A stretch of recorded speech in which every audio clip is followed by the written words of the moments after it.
Was there something you needed? Why would Templars break away from the Chantry?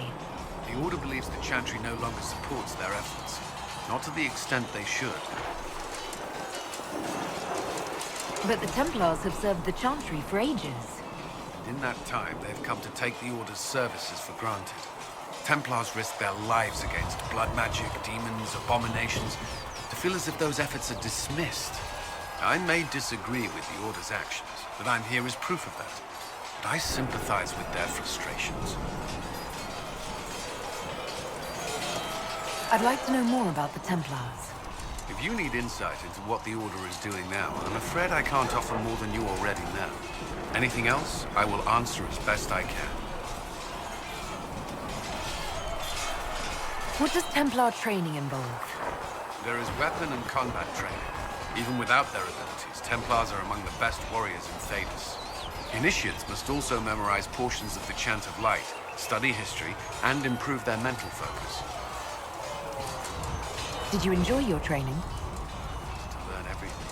If I was giving my life to this, I would be the best Templar I could. You were a model student.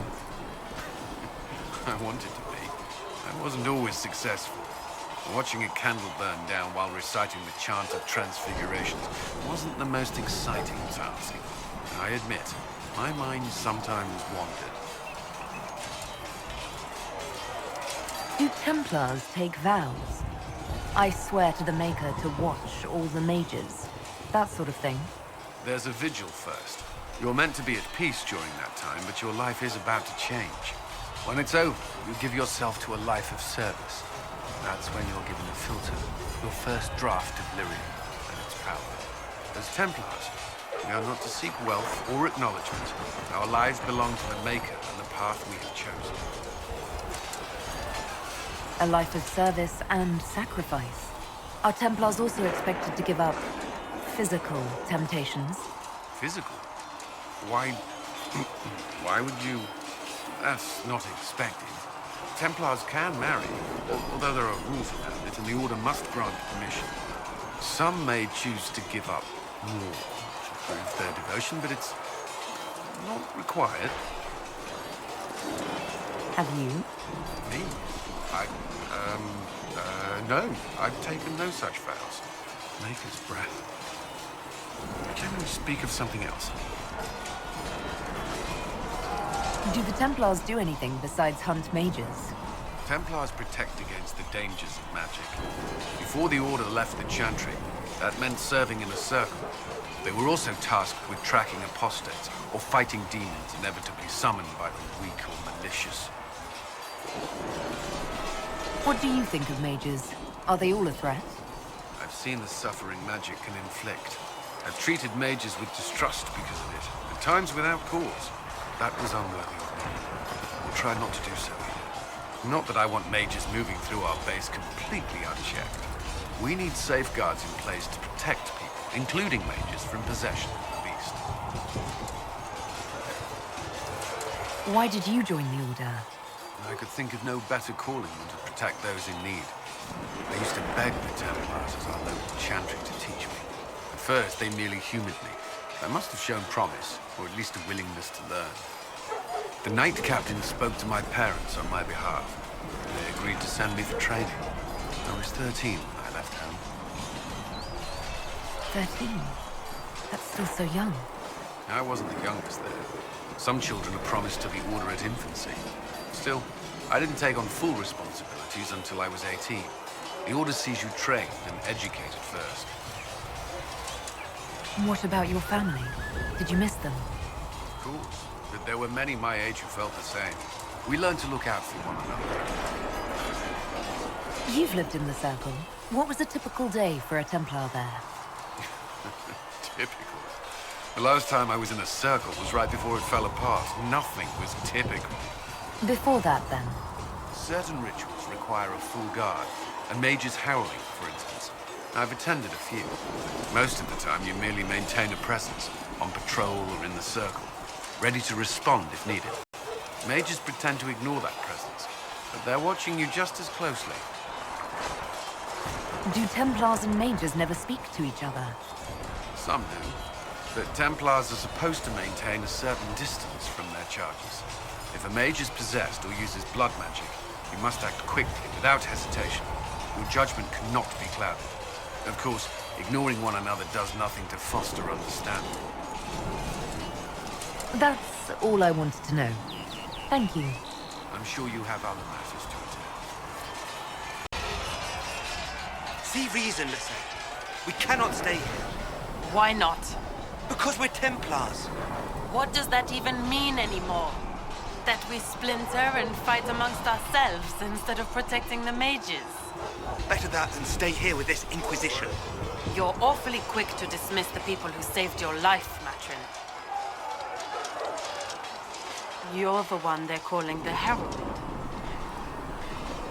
If you know a way to make them stop, I'm all ears. I don't.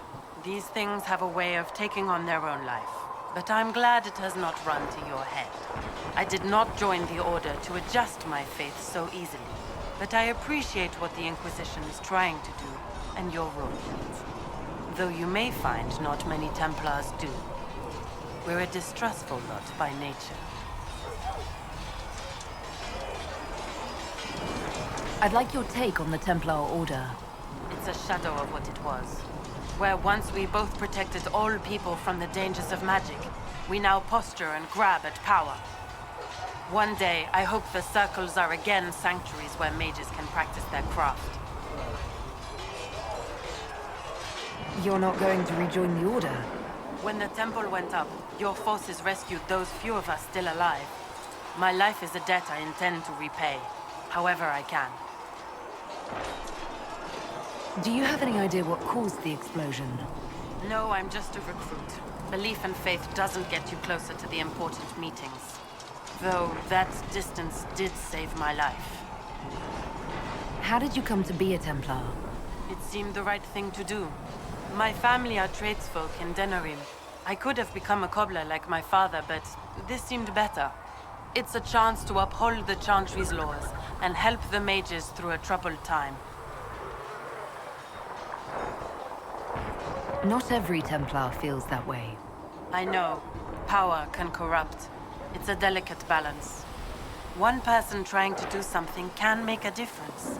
You should keep that in mind, Herald. I will talk to you later. Walk in the Maker's grace.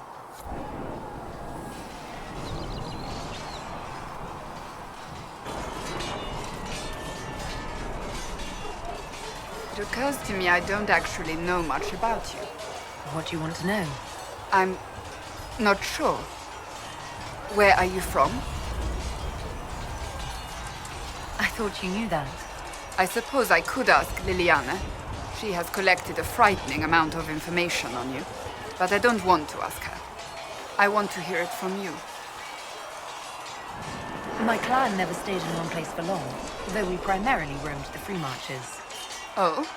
I didn't think your people roamed that far north. But clearly I'm mistaken. I'm told some members of your clan might still be alive. Do you intend to go back?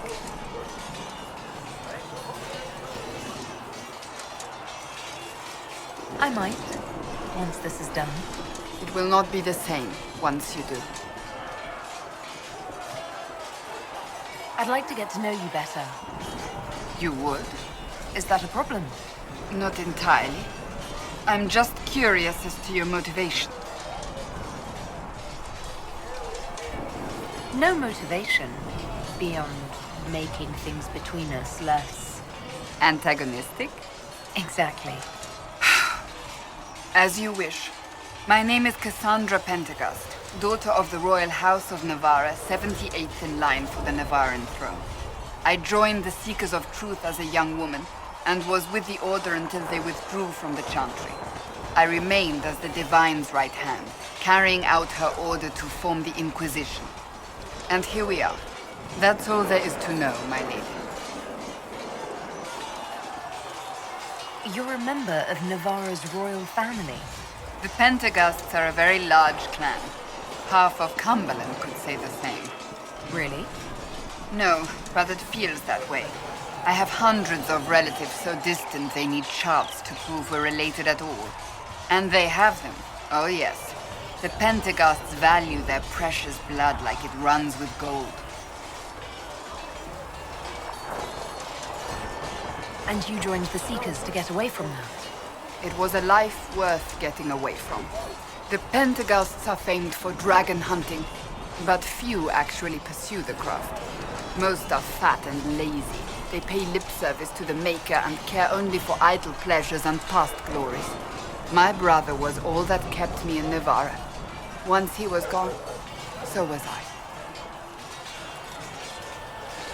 Tell me about your brother. I would prefer not to speak of Anthony. Another time, perhaps. You don't seem to like your homeland much.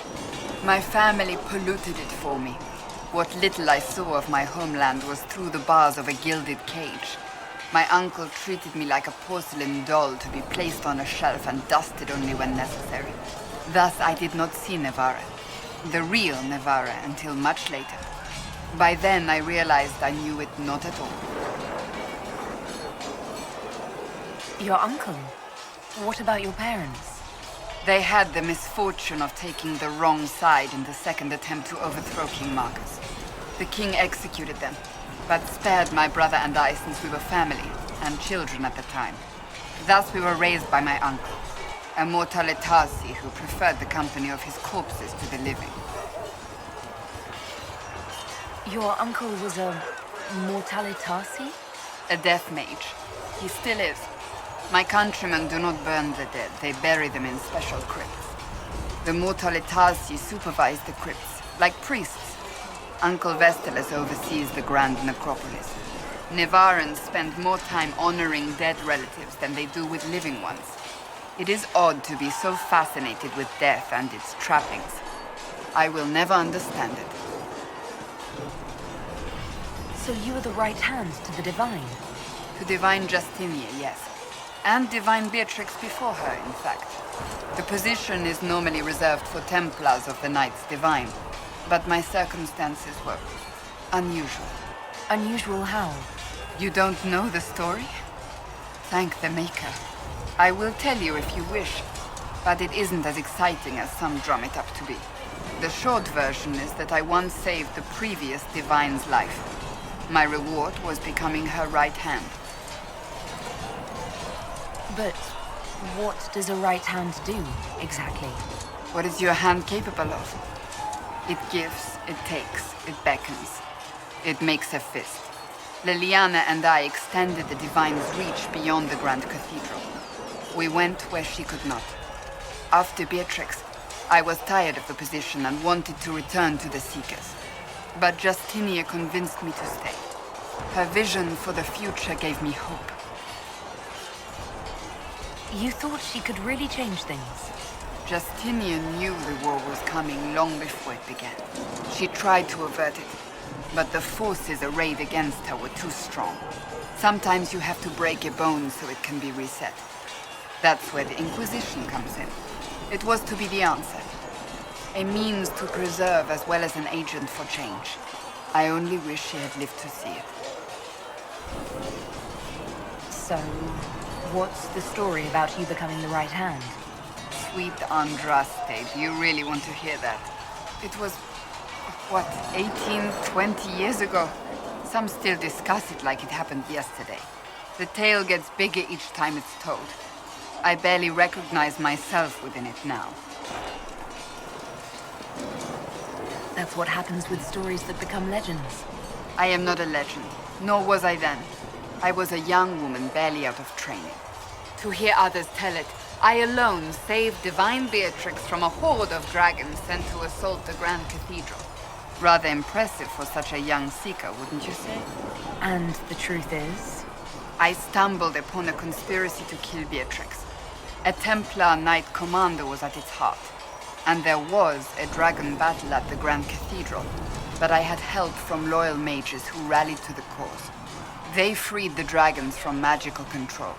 Without them, the Divine and I would both have died. Yet I became the right hand, and they are forgotten.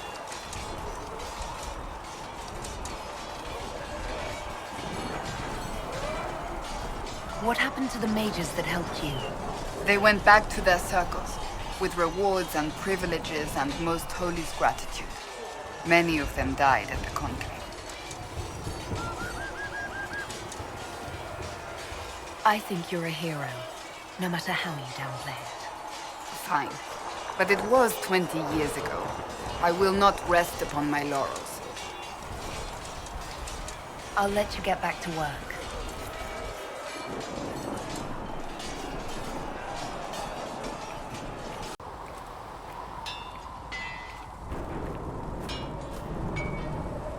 Expected you'd be by. I'm Harriet, and everyone knows who you are. How's the new gear fit? Sturdy and warm. It's perfect. Good. World's gone mad. Stock armor and blades are good against bandits, but we're not fighting bandits. My gear will see you through demons, apostates, whatever this world throws at you. So, you need custom work. Something special. You bring the materials to us, we'll make it happen.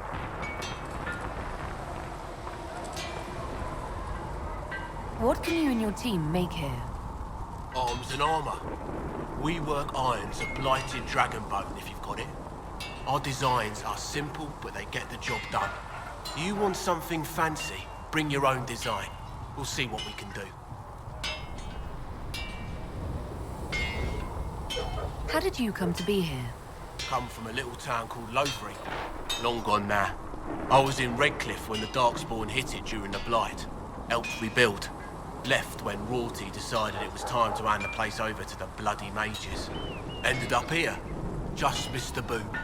Can't decide if I'm the luckiest son of a bitch walking or the exact opposite. You're still walking. That's always good. True enough.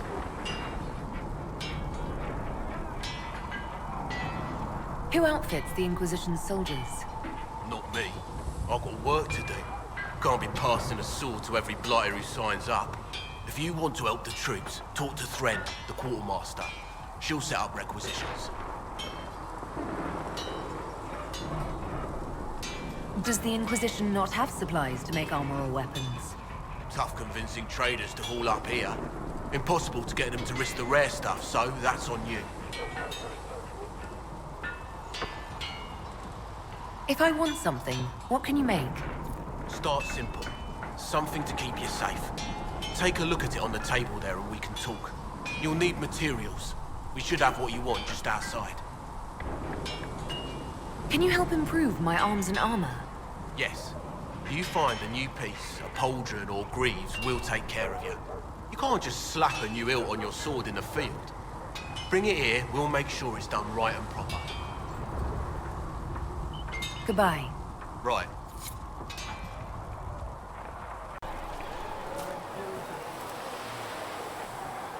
Reports of fade rifts and demons keep coming. The people are terrified, and it's only getting worse. The only thing that will calm their fears now is the hope that someone out there can save them. You have to be that someone. No one else has any power over the rifts. Seal them. Your legend will spread, and Thedas will learn to trust the Inquisition.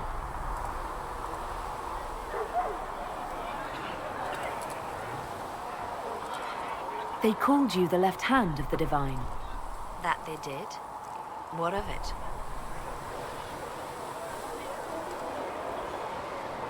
I'd like to hear about Justinia. What was she like? A friend. A mentor. Like me, she had secrets, made mistakes. It made her human. I think her followers responded to that.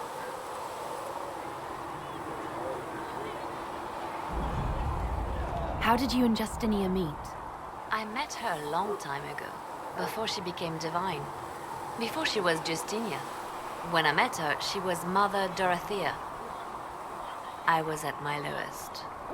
Broken. Lost. And she saved me.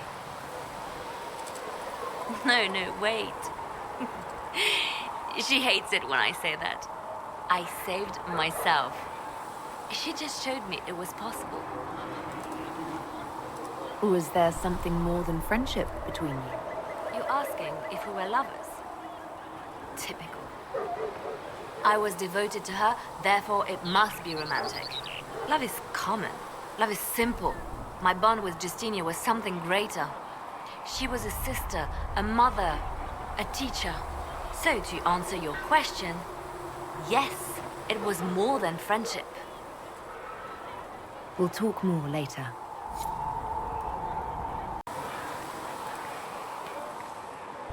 Yes? Why do you want me to seek out the rebel mages? Why do you care? I've known mages. Some of them were better people than me. And yet I'm free and they're not. It's not right.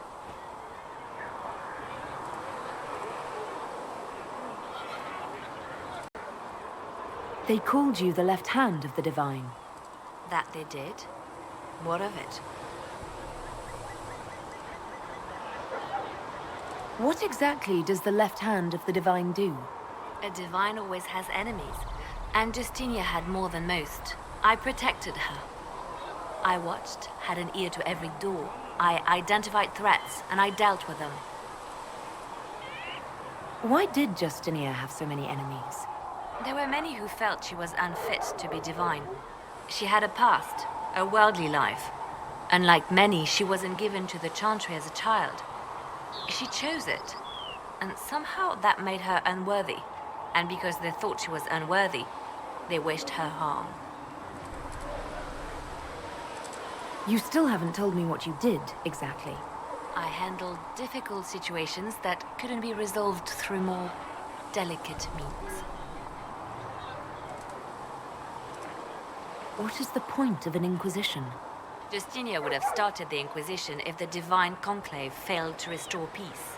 She hoped that with enough support, we could challenge the very tenets of the Chantry. She wanted the Chantry to treat the mages fairly. But sometimes I wonder, why stop at mages? The Chantry has committed many injustices. If we're going to change it, why not change the whole thing? It's just a thought. None of this will be possible if we fail. I'm sorry she didn't live to see the Inquisition. So am I. I could use the left hand of the Divine at my side out there. Every agent out in the world is my eyes, my ears, my blade. Wherever my people are, I am also. Coming with you, leaving my post, would blind and bound me. Do you see? We'll talk more later. Let's talk about you. Me? What did you do before you worked for the Divine? I was a bard, an Orlesian spy for many years. For a time I also served a small cloister in Lothering. After the Blight, the Divine called on me to oversee her personal network. Can you teach me to be a bard? Being a bard is so much more than being a spy. It involves a keen understanding of politics, the ebb and flow of influence, the great game. The Bard's is an intricate dance where a smile can be sharper than any dagger. The best way to learn is to immerse yourself in it. Perhaps when this is all over, I'll teach you. Bards tell tales. I bet you tell some good ones. There are plenty of tales in the library. Perhaps you should look for them there. I should leave you to your work. We can always talk later. You seem to know a great many people. I have made friends, and on occasion enemies. It's unavoidable. You have a history with the Warden who entered the Blight, don't you? I count her among my closest friends. She's probably the only person I trust completely. I haven't heard from her in some time. She just disappeared. I try not to think about what might have happened.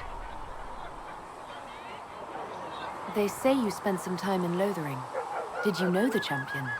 We spoke a few times. I seldom left the Chantry, and we never became more than casual acquaintances. I saw more of the Hawk twins. Bethany in particular. She would spend time in meditation at the Chantry, and she seemed to like my stories. The other one, the young man, he was a little surly. I did encounter the champion again later in Kirkwall. Those were terrible times. Was this when the Chantry was destroyed? No, that happened later. But even then, the news coming out of Kirkwall was disheartening. There were some in Val Royeaux who wanted the Divine to declare an exalted march on Kirkwall. Justina sent me there to see if that could be avoided, to gather evidence to calm those agitating for war. I guess it didn't matter in the end. We can continue this conversation later. You know where I am. You seem to know Josephine quite well. I met her a long time ago, but we didn't become good friends until years later. After the Blight, in fact. I'd just returned to Val Royeaux, and she welcomed me back by throwing a diplomatic ball. She was the Antivan ambassador at the time, you see. The ball was... all right. Too many politicians. At midnight, Josie and I left to find a real party. We've been friends ever since. What do you consider a real party? It's not a real party until someone's small clothes are pinned to a chantry board. And that's all I'm saying about it. We can continue this conversation later. You know where I am.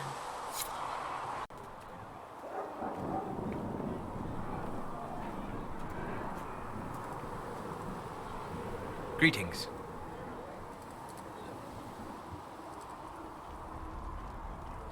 I'd be interested in hearing your opinions on elven culture. I thought you would be more interested in sharing your opinions of elven culture. You are Dalish, are you not? My people come from the elves who refused to surrender when humans broke their treaty and destroyed the Dales. Your keeper was not wrong about that, at least. We must mark the occasion of the Dalish remembering something correctly. Perhaps we should plant a tree. You insult my people. They insult themselves. Remember, I have walked the memories of the Fade. I have seen the history the Dalish imitate. Irabellis, Haren. If the Dalish have done you a disservice, I would make that right. What course would you set for them that is better than what they know now? You are right, of course. The fault is mine, for expecting what the Dalish could never truly accomplish. Irabalas, Dalin. If I can offer any understanding, you have but to ask. Is elven magic different from the magic used by humans? No and yes. Magic is magic, just as water is water, but it can be used in different ways. Dalish magic is more practical, not needing chantry approval, although they still frown on blood magic. Superstition. Much of it is more subtle. A legacy from when elves were immortal.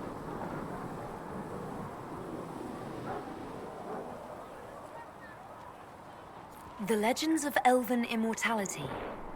Did they use magic to increase their lifespan? No.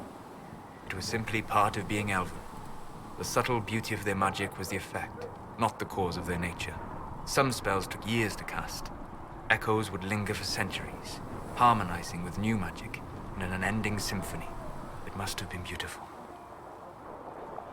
You said that the censure against blood magic was a superstition. I did. It's fortunate Cassandra is not within earshot. Most modern cultures forbid blood magic. Publicly, even Devinter disapproves of it. But as I said, magic is magic. It matters only in how it is used. Every time I've seen blood magic used, it's been for some evil purpose. I once saw a woman stabbed in the stomach with a dagger. She died slowly, in agony. It was repulsive. If the Chantry outlawed daggers, would that stop people from using them? Of course not. Some would use daggers in secret, shamed, and some would find rebellion titillating, step down the path of depravity. So we should allow blood magic to be used freely. It works so well for the Imperium. Havinda's foundation stones are the bones of ancient elves with slave blood for the mortar. It is an example of nothing more than gilded savagery. Pitiable in a way. They always succeed through power, so they have never had the chance to learn another way.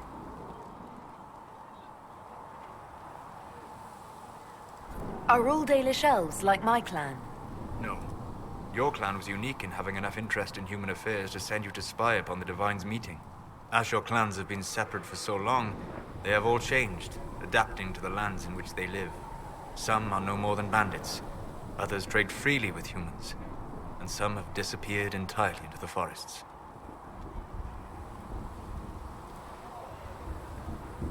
What can you tell me about elves living in human cities? The culture in alienages or among the slaves of Tevinter is like any of the impoverished and powerless. They cling to memories of a better past and practice a few rituals to distinguish themselves from humans. I'd like to know more about the elves from before our time.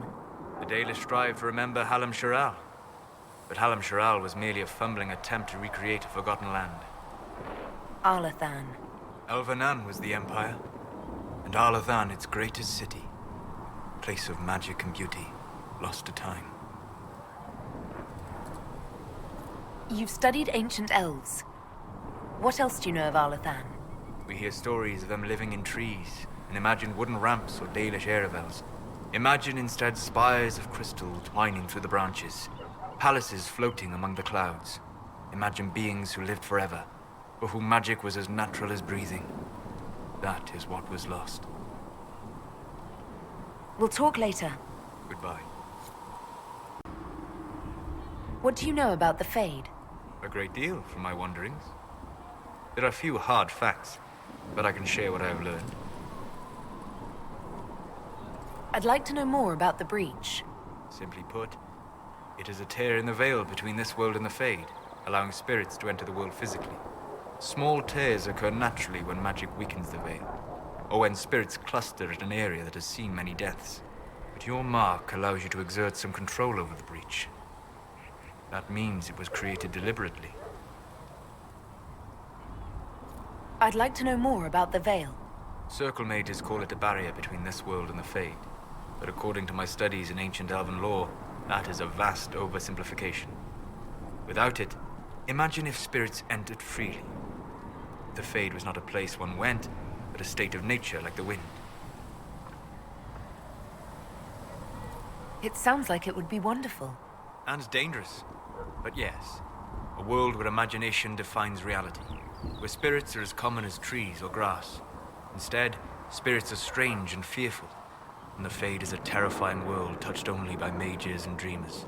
I am glad that I'm not alone in seeing the beauty of such a world, along with the obvious peril. I'd like to know more about demons.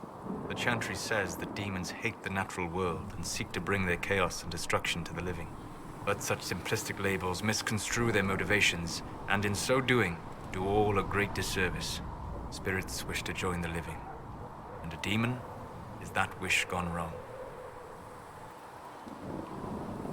Is there a way to coexist? To live with them? If not in peace, at least without such active confrontation. Not in the world we know today. The Veil creates a barrier that makes true understanding most unlikely. But the question is a good one, and it matters that you thought to ask. We'll talk later. Goodbye.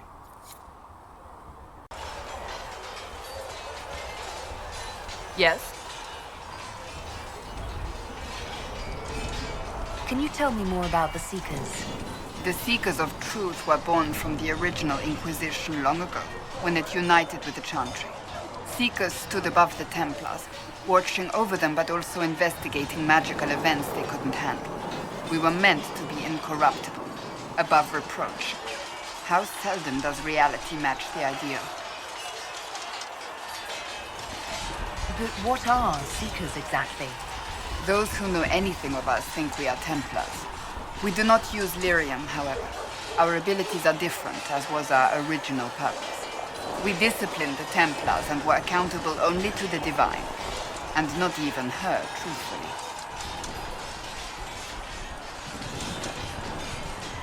So the Seekers commanded the Templars? No, the Order didn't assume command until after the rebellion. The Templars have always feared us. When a Seeker arrived at a circle, they knew trouble was afoot. That kind of power is troubling. You begin to think you are the only one who can solve the world's problems. If you don't see a problem, it doesn't exist. If someone insists it does, they are the blind ones. Do you think that kind of problem could ever be fixed? Possibly. Though the Seekers themselves would need to change. They were clearly not willing to, even though they abandoned everything they stood for to avoid it. In my heart, I believe they can still be salvaged, but not by their own hands. You mentioned that Seekers have different abilities than Templars. Entirely. A Templar's abilities come from lyrium and are designed to hunt mages.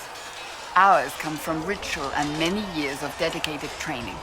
We cannot be possessed by demons and are immune to mind control. Useful considering our role. Seekers can gain other gifts, but that depends on the individual. What kind of gifts do you have? I can set the lyrium within a person's blood aflame. Both mages and Templars bend before my will. Some Seekers use it to interrogate, others simply to paralyze. Once there was a Seeker who could use it to kill. That particular gift is considered rare. Why did your order turn against the Chantry? We originally united with the Chantry through a treaty that stated they would keep mages under control. It was felt Most Holy had tacitly allowed the Circle of Magi to vote on its independence, thus breaking the treaty. The Seekers saw themselves as justified, and they led the Templars into a war of righteousness. You sound like you disagree. We knew what was happening at Kirkwall, where the Mage Rebellion began. We looked into reports of Knight Commander Meredith's harsh treatment of her charges years earlier. But we found so many shocking cases of magical corruption, it was decided her actions were justified. If we'd been there when it happened, if we'd looked harder at the root causes.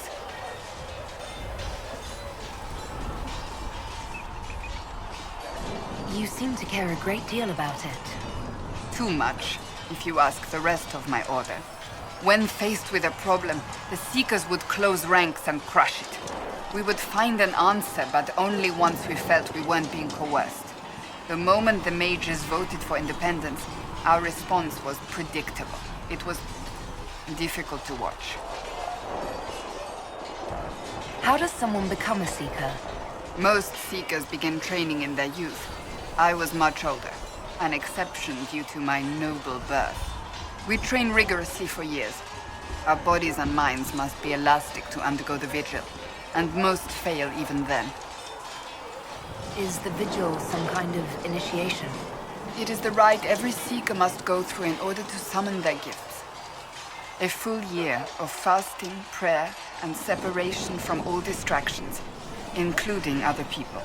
We empty ourselves of all emotion, focusing only on the purity of our devotion. And the moment it finally ends, it's wonderful. Faith realized. I cannot put it into words. I wish I could experience that. If the vigil was not so arduous, I'd say more should attempt it. What if mages never needed to fear possession by demons? I'm told it is impossible, however. I suppose I'll never know the truth of it now. I've no more questions. May I ask you about the Chantry? It is difficult to say what becomes of the Chantry now. They have no Templars, no leadership, and no one left who is worthy of succeeding the Divine. It has fallen apart when everyone needs it the most. I ache to think what this will mean in the days to come. Will the Chantry replace Divine Justinian? They will try. Once the priests withdraw for the Grand Consensus, it is against Chantry law for them to emerge without naming a new Divine. Sometimes it takes days, or weeks, or even months. The problem now is that no clear successor to Justinia exists. All worthy clerics died with her at the Conclave.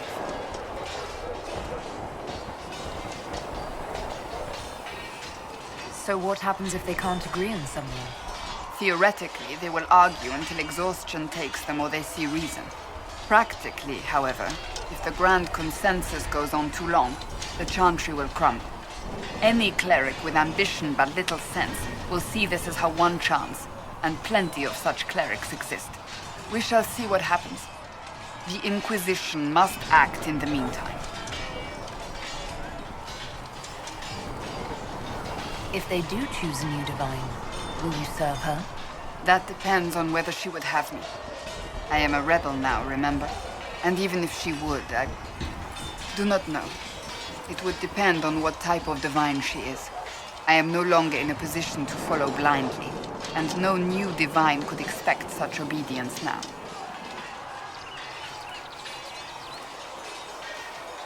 What influence does Chancellor Roderick really wield? He's a bureaucrat, responsible for communicating the Divine's will to the rest of the Chantry. Therefore, he's accustomed to the clerics hanging on his every word, hoping his influence will benefit them. Despite that, Roderick is not a bad man. He's frightened, and believes his place is to fill the gap left by Most Holy's death. Some might agree. As far down the chain of command as he is, there is no one left above him. How big a problem could he be? No more than he is already. He sent his message to the College of Clerics. That is the only card he had to play. Dealing with him further only lends him credibility he doesn't deserve. Do you really believe the Chantry is worth preserving? I do. Though I understand how someone born outside of human society might think otherwise. Cast the Chantry aside and new problems replace old ones. We will have learned nothing from history. The people need stability, and the Chantry needs a new purpose. Andraste had a dream for us. It can still be achieved. So, what should this new purpose be? A dedication to what is truly important. Instead of building cathedrals and sewing gowns for the Divine, the Chantry used to spend its coin feeding the poor. If we are to spread the Maker's word across the world, we must do so with open hearts and open hands. That sounds rather idealistic of you. Does it? I do not think it's so unachievable. The Chantry has many good, honest people. They just need direction and inspiration. They need to be freed from centuries of adherence to tradition and ceremony. A chance for renewal is at our fingertips. It does not have to come with utter chaos. I'm surprised you rebelled against the Chantry. I left my own order when they took the wrong path. It is no different. But in neither case did I stop caring. Indeed, I care so much that I feel drastic action is necessary. I suppose history shall one day judge my actions. Thank you. Did you need something? Is there anything I should know? Not at present. What do you think of the people you work with? Who do you mean? What do you think of our ambassador? We have little in common. How she delights in meeting with nobles all day is beyond me. But I enjoy working with her. How do you like working with Leliana? The Inquisition would not exist without her. I may not always agree with her methods, but she's more passionate about our cause than anyone. Cassandra may have declared the Inquisition publicly. Liliana is just as responsible for its formation. Are you satisfied with the Inquisition's forces? Our numbers are small, but they suit our needs for the time being. Some Templars have joined us instead of following the Order. They've proven invaluable in training new recruits. I should let you get back to work. I should get to know you better. We are working together after all. What would you like to know? All right. Where are you from? I grew up in Ferelden near Holland. I was transferred to Kirkwall shortly after the Blight. This is the first I've returned in almost 10 years. Varric's from Kirkwall. Did you two know each other? I knew he was friends with the champion of Kirkwall, but little else. We've spoken more since I joined the Inquisition, largely at Varric's insistence. Apparently, I spend too much time with a serious expression on my face, and it's bad for my health. You haven't seen Ferelden in 10 years. Are you glad to be back? I was not sorry to leave at the time. I did not expect to return. Now, between the Divine's murder and the breach, I've arrived to find nothing but chaos. You were in Ferelden during the Blight. Did you fight Darkspawn? No. I was stationed at Ferelden's Circle Tower. The Circle had troubles of its own. I remained there during the Blight. What happened at the Circle Tower? You who survived the Blight have fond memories of that time. I would prefer not to speak of it. What was Kirkwall like? While I was there, Canary occupied and then attacked the city. The Viscount's murder caused political unrest. Relations between mages and Templars fell apart. The apostate blew up the Chantry, and the Knight Commander went mad. Other than that, it was fine. What happened between Kirkwall's mages and Templars? You were at the Conclave. You must have heard people speak of it. Yes, but you were there. There was tension between mages and Templars long before I arrived. Eventually, it reached a breaking point. There was fighting in the streets. Abominations began killing both sides. It was a nightmare. What happened then? The Templars should have restored order. But Red Lyrian had driven Knight Commander Meredith mad. She threatened to kill Kirkwall's champion. Turned on her own men. I'm not sure how far she would have gone. Too far. So you opposed her? I stood with the champion against her, in the end. I should have seen through Meredith sooner. I'll let you return to your work. Another time, then.